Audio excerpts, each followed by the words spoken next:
मेरे YouTube channel मात्र Hindi classes में आप लोग का स्वागत करती हूँ। आज का सेशन है समास। समास किसे कहते हैं पहले वो समझ लेते हैं।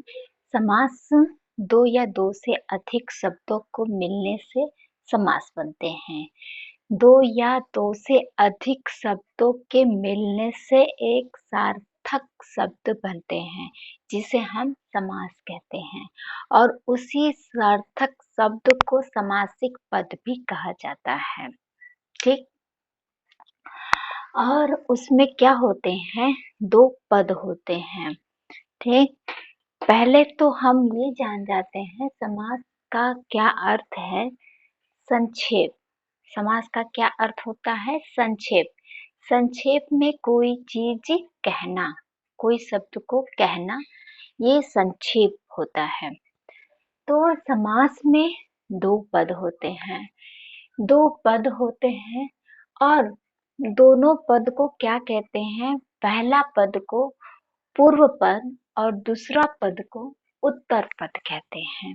ठीक, और उसी पूर्व पद को हम प्रधान पद कहते हैं और उत्तर पद भी, गौड़ पद भी कहते हैं। समास के अनुसार प्रधान पद हो जाता है पूर्व पद, कहीं गौड़ पद, उत्तर पद गौड़ हो जाता है। समास में ही विशेषण और विशेष का संबंध देखने को मिलता है। उपमान और उपमेय का भी संबंध देखने को मिलता है। तो ये बेसिक चीज को हम इसलिए बताए हैं ताकि आप समासों को पढ़ने से पहले बेसिक चीज जान जाइए कि क्या ये चीज है। अब समझेंगे कि पूर्व पद किसे कहते हैं, उत्तर पद किसे कहते हैं, ये क्या है। तो एग्जाम उदाहरण के लिए मैं बताती हूँ, जैसे राजपुत्र। ठीक, ये समासिक पद है। क्या है, समासिक पद। दो शब्दों, दो या दो से अधिक शब्दों के मिलने से जो समास पद बनते हैं वही समासिक पद कहलाते हैं। तो इसमें दो शब्द हैं, देख सकते हैं कि राजा और पुत्र। ठीक है, राजपुत्र, राज और पुत्र दो शब्द हैं। इसी को हम विग्रह जब करते हैं तो यही है मेरा पूर्व पद और यही है मेरा उत्तर पद। ठीक, ये जो पूर्व में है पूर्व पद, जो है बाद में जो है उसे हम कहते हैं उत्तर पद। तो इसको जब हम विग्रह करते हैं तो क्या है, राजा का पुत्र। क्या कहते हैं, राजा का पुत्र। ये मेरा विग्रह हो गया। ऐसे क्या कहेंगे, विग्रह, विग्रह हो गया है। ठीक, तो इस बड़े शब्द हो गया, ये ना फैलाव हो गया और इसी को हम संक्षेप में कर दिए। तो राजपुत्र, तो राजपुत्र कह दिए तो समझ में आ गया कि राजा का पुत्र। इसका विग्रह करेंगे तो राजा का पुत्र। तो इसमें क्या है, दो पद हैं। ठीक, और अब क्या है, प्रधान पद और गौड़ पद। इसमें पुत्र किसका है, राजा का है। ठीक है, पुत्र इसमें प्रधान है। ठीक है, राजपुत्र के लिए बताया जा रहा है कि राजा का पुत्र है। तो ये पद यानी उत्तर पद प्रधान हो जाता है इसमें। जब जिसमें उत्तर पद प्रधान होता है वो क्या हो जाता है, तत्पुरुष समास होता है। तो इसमें तत्पुरुष समास है। ये पूर्व पद और ये उत्तर पद, और प्रधान पद और गौड़ पद भी होता है। तो ये गौड़ पद इस समय हो गया है और ये उत्तर पद हो गया है। तो ये प्रधान है। ठीक है, उत्तर पद इसमें प्रधान होता है। विशेष और विशेषण का संबंध का उपमान और उपमेय का भी संबंध कर्मधारय समास में मिलता है। तो हम समझ गए कि राजपुत्र में दो पद हैं, ठीक।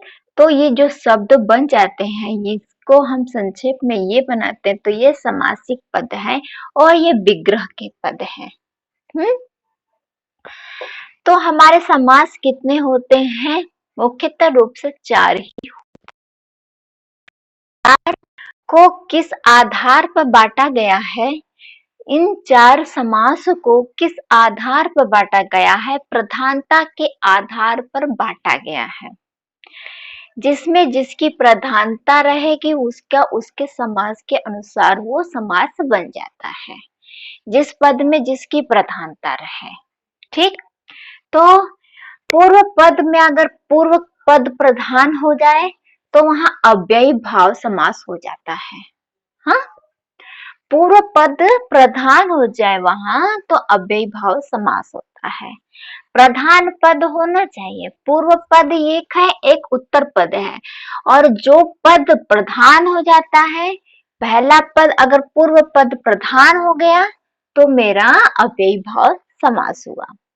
उत्तर पद प्रधान हुआ तो उत्तर पद इसमें ही प्रधान हो जाता है, तो उत्तर पद इसमें है प्रधान, तो ये क्या होता है? तत्पुरुष समास।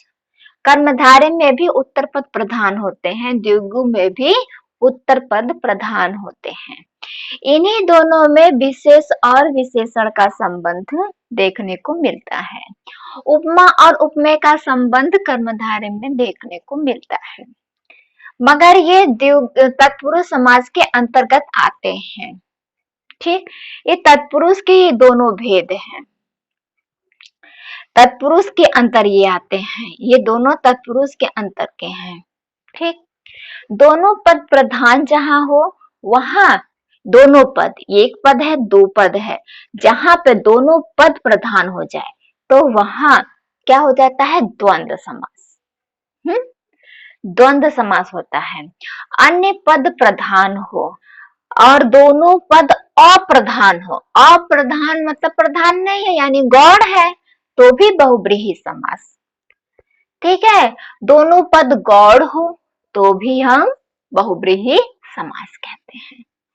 तो आशा करती हूँ इतना समझ में आया होगा। अब आगे उदाहरण के साथ हम समझते हैं। पहला शब्द है मेरा गगन चुंबी। इसमें उत्तर पद प्रधान है, गगन को चूमने वाला उत्तर पद प्रधान है, तो इसमें तत्पुरुष समास है। तत्पुरुष समास, तत्पुरुष समास, तत्पुरुष समास। राजकुमार, राजा का कुमार, ठीक है, राजा का कुमार, तो कुमार भी इसमें उत्तर पद प्रधान है। मैंने बोला था कि प्रधानता के आधार पर समास को बांटा गया है, तो उत्तर पद प्रधान जिसमें वो है तत्पुरुष समास, तो इसमें भी तत्पुरुष समास। अब है ये है लंबोदर। लंबा है उदर जिसका अर्थात गणेश, तो इसमें हो जाता है बहुब्रीहि समास, जिसका अन्य पद प्रधान हो, यानी दोनों पद गौड़ हो या दोनों पद अप्रधान हो। ये दो तीनों शब्द का यूज करते हैं बहुब्रीहि के लिए।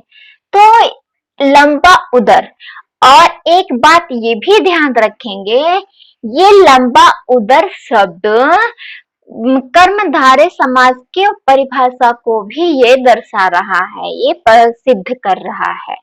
कर्मधारय समास क्या है? विशेष और विशेषण का संबंध दिखता है। लंबा है उदर, उदर की विशेषता लंबा है, ये विशेषता बता रहा है। लंबा क्या है? उदर है। ऐसे तो अगर गणेश जी मान लीजिए नहीं अगर होते तो ये विशेषता कर्मधारय में ही न जाता। किसी के लिए रूढ़ शब्द अगर नहीं ये हो जाता, भगवान के लिए ये शब्द रूढ़ हो गए हैं, तो इसीलिए बहुब्रीहि में हम रख देते हैं। मगर ये पूरी परिभाषा ये सिद्ध करता है कर्मधारय को। अगर एग्जाम में बहुब्रीहि समास ऑप्शन ना दिया रहे तो कर्मधारय समास दिया रहे तो कर्मधारय को भी हम मार देंगे वहां, ठीक है, सही कर देंगे वहां। तो यहाँ बहुब्रीहि समास, और दोनों अगर देता है, बहुब्रीहि और कर्मधारय दोनों देगा तो बहुब्रीहि को ही प्रधान रखेंगे।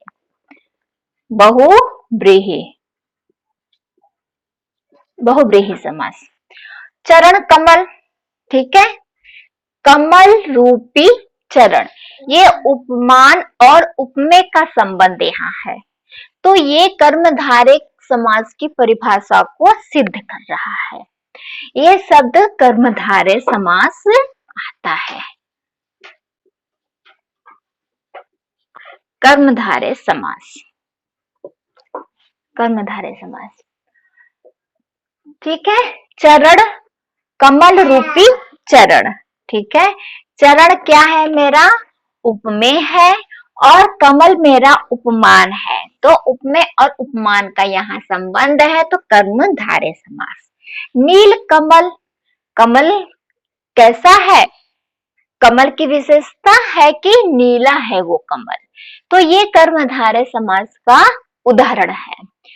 और ये कर्मधारय समास के अंदर अगर कर्मधारय समास ना दिया रहे ऑप्शन में, ठीक है, तो यहाँ तत्पुरुष समास में रखते हैं।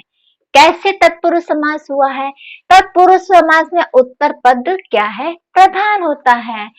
तो अगर हम कमल को हटा दे तो क्या नीला, क्या नीला, कोई भी चीज नीला नहीं हो सकता है, मगर यहाँ ये शब्द ना रहे तो उसका कोई महत्व नहीं रहेगा, तो ये उत्तर पद प्रधान है यहाँ। तो अगर कर्मधारय जिस ऑप्शन में अगर ना रहे तो हम तत्पुरुष समास को हम लगा सकते हैं। तो यहाँ नील कमल क्या है? कर्मधारय समास। घनश्याम भी, श्याम कैसे है? घन श्याम, बादल के समान है श्याम, ठीक। और घन श्याम, घन के समान है जो, अर्थात श्याम घन के समान है, अर्थात कौन? कृष्ण के लिए, तो अर्थात निकले तो कर्मधारय बहुब्रीहि। अगर ये विशेष विशेषण का भी संबंध दिखा रहा है तो कर्मधारय, यहाँ भी कर्मधारय भी रहेगा और बहुब्रीहि भी रहता है, ठीक है। बहुब्रीहि और कर्मधारय दोनों रहे तो बहुब्रीहि को प्रधानता देंगे। पीतांबर में भी, पीत है वस्त्र जिसका, पीला है वस्त्र जिसका, तो जिसका अर्थात कृष्ण जी, और पीला वस्त्र है, पीला वस्त्र है जो, तो ये कर्मधारय। तो वो अंबर में वस्त्र हुआ, ठीक है, कैसा है? पीला है, तो कर्मधारय की परिभाषा एकदम भरपूर मात्रा में ये प्रदर्शित कर रहा है। लेकिन ये रूढ़ भी हो गया है ये शब्द किसके लिए? ये पीला वस्त्र तो बहुत लोग धारण करते हैं, मगर ये कृष्ण के लिए शब्द आते हैं, तो बहुब्रीहि समास क्या हो जाता है? बहुब्रीहि, ठीक है, बहुब्रीहि समास। और आते हैं प्रतिदिन, ठीक। प्रतिदिन में क्या हो? पहला पद पूर्व प्रधान होता है, पूर्व पद प्रधान जिसमें रहे वो अव्ययी भाव समास होता है, और अव्ययी भाव में समास में पूर्व पद क्या होता है? अव्यय होता है, पूर्व पद अविकारी होता है, पूर्व पद उपसर्ग होता है, तो ये क्या है मेरा? प्रति उपसर्ग है, और दिन प्रतिदिन, ठीक है, तो ये क्या है? अव्ययी भाव समास। अव्ययी भाव को बहुत ही आसानी से समझ सकते हैं, जिसमें अव्यय शब्द हो, पहला पद अव्यय हो या उपसर्ग हो पहला पद, उसमें हम देख लेंगे क्या है वो अव्ययी भाव समास, अव्ययी भाव, ठीक है। आज जन्म में भी अव्ययी भाव ही समास है, क्या है? अव्ययी भाव ही समास है, तो आज जन्म में अव्ययी भाव समास है। गौशाला, शाला किसके लिए है? गौ, गायों का शाला है, ठीक है। गौशाला यानी ये उत्तर पद प्रधान माना जा रहा है, उत्तर पद को प्रधानता दिया जा रहा है, तो तत्पुरुष समास क्या है, यहाँ तत्पुरुष समास है। और पाप और पुण्य, ठीक है, जो एंटी वो शब्द रहे, विरोधी शब्द रहे, हाँ, एक दूसरे को विरोध करते हैं, नहीं या तो हम ही रहेंगे तो तुम ही रहो, ऐसे ऐसे शब्दों को देखने को मिले, विलोम शब्द देखने को मिले, योजक चिन्हों का शब्दों को देखने को मिले, तो सीधे द्वंद्व समास हो जाता है वहां। तो यहाँ क्या है, द्वंद्व, द्वंद्व समास है। नवरत्न, जो पहला पद संख्यावाचक हो, पहला पद संख्यावाचक हो और दूसरा पद संज्ञा हो और उत्तर पद प्रधान हो, तो रत्न कैसा, नवरत्न, ठीक है, नवरत्नों का समूह, यानी यहाँ क्या होगा, द्विगु, द्विगु यानी संख्यावाचक शब्द होता है, जो गिनती काउंट करे जिसको, ठीक है, उस अंकों का, संख्या का शब्द पहले अगर दिखने को मिले तो वहां द्विगु समास होता है। नव युवक, नव युवक का समूह नहीं होता, और तो हम क्या कहेंगे, नया युवक, ठीक है, यह नया, इसका युवक की विशेषता है कि नया युवक, अभी अभी अभी वो जवान हुआ है, अभी अभी किशोर अवस्था से उभरा है, तो ये क्या है, नव युवक की विशेषता है, तो कर्मधारय, कर्मधारय, ठीक है, कर्मधारय समास है, कर्मधारय समास है। परमानंद, ठीक है, परम आनंद, ठीक है, परम आनंद, आनंद कैसा है, परम आनंद है, आनंद की एक जो खुशी होती है वो आनंद कैसा है, परम आनंद, तो इसमें भी विशेष और विशेषण का संबंध है, तो इसमें भी कर्मधारय समास होगा। चौराहा, चार आ गया संख्यावाचक और राहु का समूह, चार राहु का समूह, तो उसे हम द्विगु समास कहते हैं, क्या कहते हैं, द्विगु समास कहेंगे। दोपहर, दोपहर का समाहार, दोपहर का, दो और पहर, तब बेला, एक बेला दो बेला ऐसे होता है भी है, पहर भी कहते हैं, तो दो और पहर का समूह दोपहर कहते हैं, तो ये भी क्या है, मेरा द्विगु। अब आते हैं नीलांबर, नीला है अंबर जिसका, नीला है वस्त्र जिसका, अर्थात सनी, अर्थात सनी, तो ये क्या है, बहुव्रीहि समास, अर्थात जो निकल जाता है तो वो बहुव्रीहि में समास में रखे जाते हैं, लेकिन ये तो बहुव्रीहि समास, सारे समास जो बहुव्रीहि के होते हैं सब कुछ कर्मधारय की विशेषता को रखता है, उपमान और उपमेय का संबंध बताता भी है उसमें, और उसमें विशेषण और विशेष का भी संबंध बताता है, लेकिन जिस अर्थात निकल जाए जिसका, उसमें बहुव्रीहि समास होगा। कर्मधारय और बहुव्रीहि दोनों समास अगर दे तो बहुव्रीहि को प्रधानता देंगे, तो बहुव्रीहि यहाँ है।